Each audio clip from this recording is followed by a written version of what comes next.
Bonjour, je m'appelle Hervé Porcel, je suis membre du conseil d'administration de l'association Amir Leroux de Châlons. Si nous sommes là aujourd'hui, ce soir en fait, c'est à l'appel de la FUB, la Fédération des usagers de la bicyclette, qui a appelé à faire une minute de silence suite à la mort de Paul Vary, qui était un cycliste en fait, et qui est mort dans des conditions effroyables. On n'a pas le droit de mourir dans ces conditions-là. Tout ça pour vous dire que les cyclistes, dans le quotidien, en fait, sont confrontés effectivement à des dangers. La rue doit être partagée par tout le monde. On a de plus en plus de cyclistes dans les rues et il faut changer de logiciel.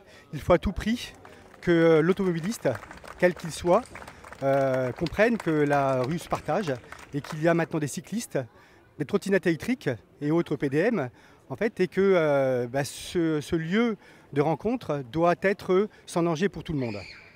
J'en appelle aussi au pouvoir public qui, je pense, devrait lancer une grande campagne nationale à la télévision, dans la radio, sur les médias, partout, pour dire que la rue se partage et puis aussi pour informer les gens, que l'on soit cycliste, automobiliste ou autre, ou piéton, que les règles du code de la route changent, notamment au niveau du cycliste. Il y a de nouveaux panneaux, de nouvelles règles qui sont apparues, et je pense que beaucoup d'entre nous ne les connaissent pas.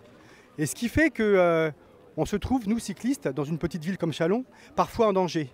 Pas plus tard que cet après-midi, j'étais dans une DSC, une rue à double sens cyclable, et j'ai vu un automobiliste que j'ai croisé, qui m'a vu, parce qu'en plus je roule toujours phare éclairé, et qui n'a fait aucun effort pour varier, pour tourner les roues et m'éviter. Je suis passé à 50 cm de lui.